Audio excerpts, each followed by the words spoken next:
All right, let's have a little preview of what we're going to be doing. Hopefully tomorrow. Uh, got the 6.8 Western here and the 308,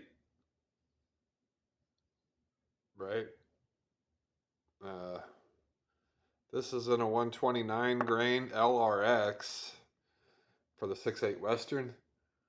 I believe that's like long range is what it is. It has a little higher BC than like the ttsx. So since the 6.8 Western is flat, pretty flat shooting, figured I would go with the ttsx, and it's quick. The thing about these coppers is I don't think they like to open up very well at slower speeds. So you wanna have a pretty flat, you know, cartridge with these.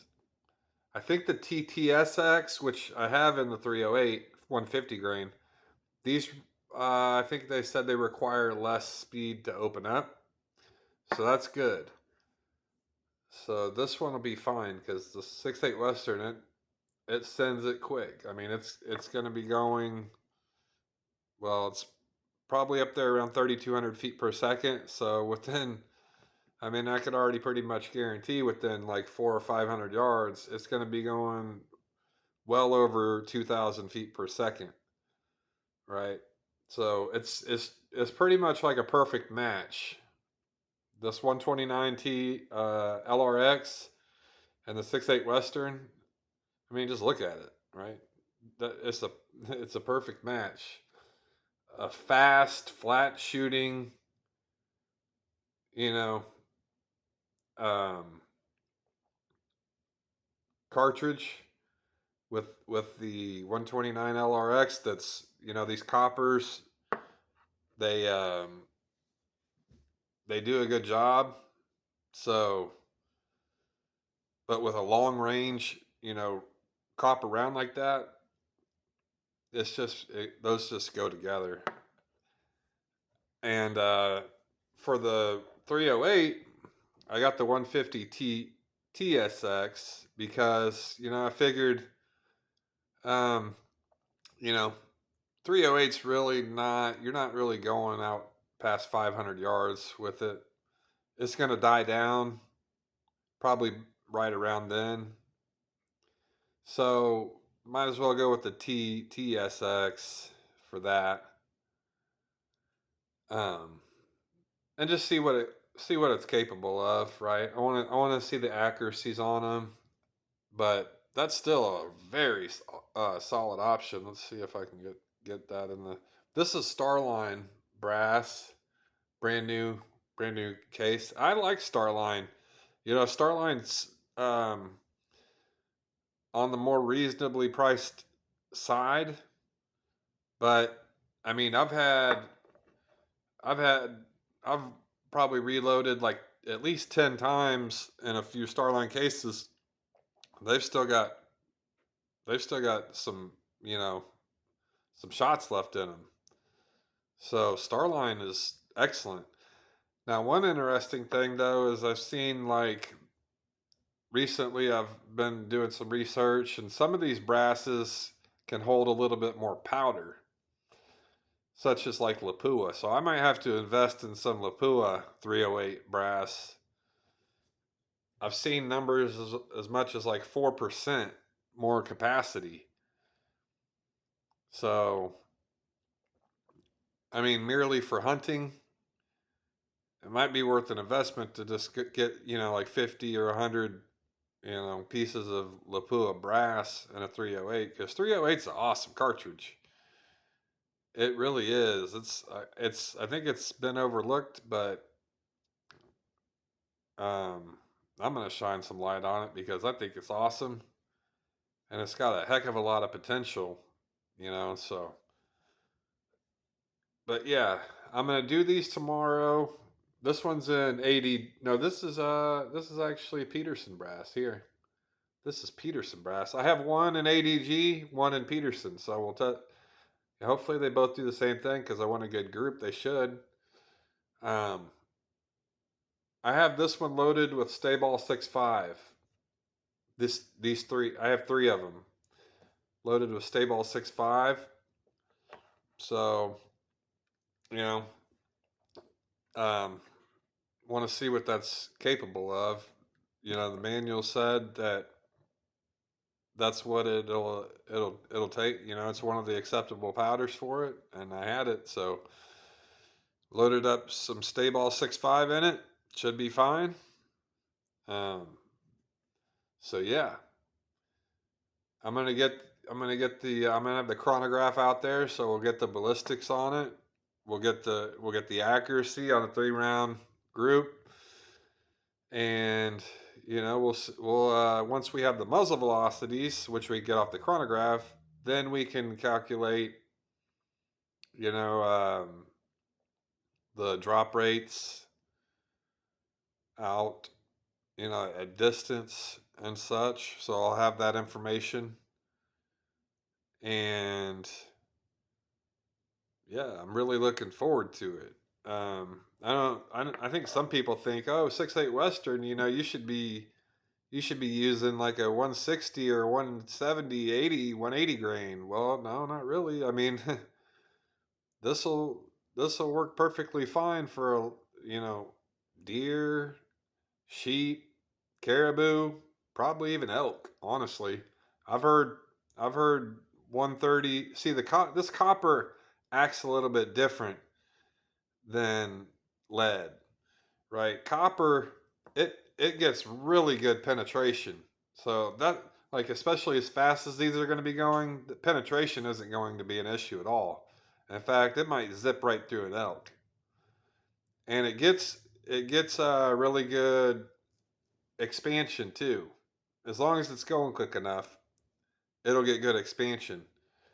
So, a one like 130 with lead, but versus a 130 with copper act differently for sure. Like this, I would say a 130 with copper is much more capable, especially on big game like an elk, than 130 with lead. And 130 with lead, people still have taken elk with that.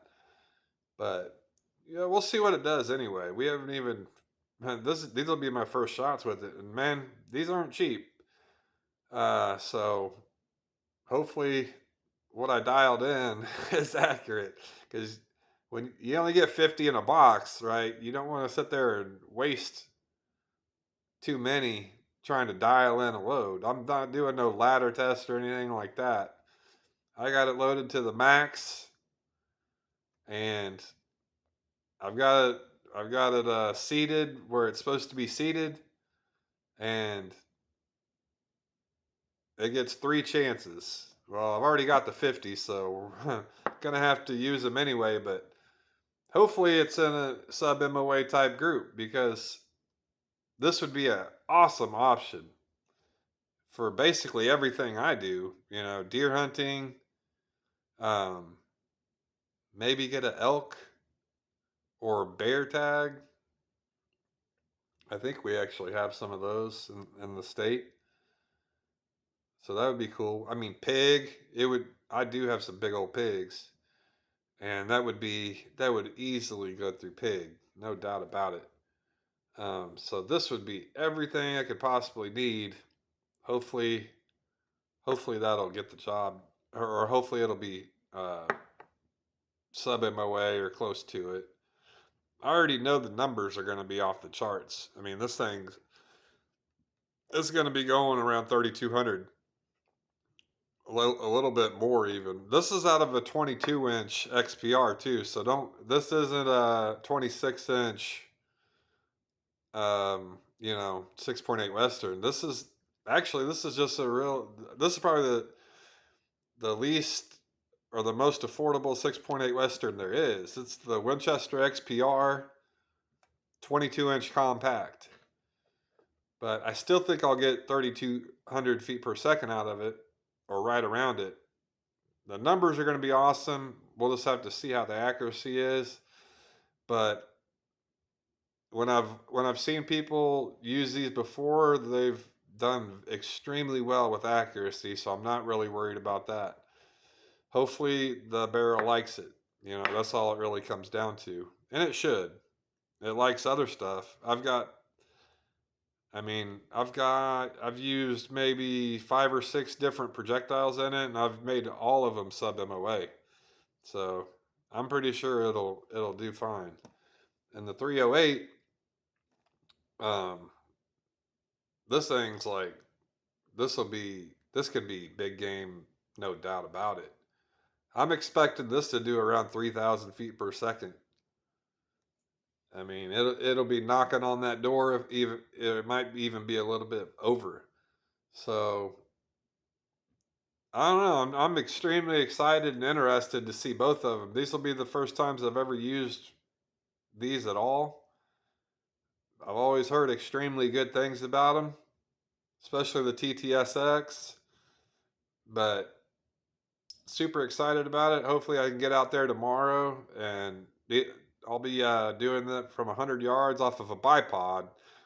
So I always try to say that on my videos. It's not a rest where it's just like you got the crosshairs staring at, you know, the middle of the bullseye. I'm off of a bipod where I'm basically treating it like I'm hunting, right? So I'm sitting there trying to breathe right, hold steady, and I mean, you can see through my videos, I've done multiple videos, like I can do sub MOA. Sometimes I might have a flyer, but that just, that happens with hunting too, right? So going off of a bipod, got them both loaded to the max. Might as well, right? And the 30A is the Glenfield Model A 20-inch. The 6.8 Western is the 22-inch compact Winchester XPR, which I think is amazing. I love it.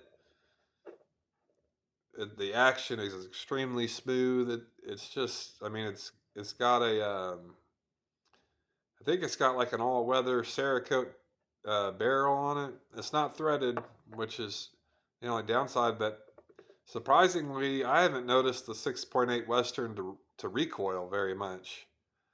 I mean, you would think it would as much, you know, it's a lot of powder, and like even with 175 tip Game Kings, that's pretty heavy, but I don't notice it. Maybe it's just the design of that stock and the Winchester XPR. I don't know, but like I've had a 300 Win Mag, I've had a 7 Mag. I noticed the recoil on those, or like a 12 gauge slug, but 6.8 Western doesn't bother me. I mean, I could shoot 100 rounds through that thing, and it wouldn't be nothing. But anyway, just wanted to go over what I'm going to be doing hopefully tomorrow and get these tested, see how they do. We'll see you hopefully tomorrow.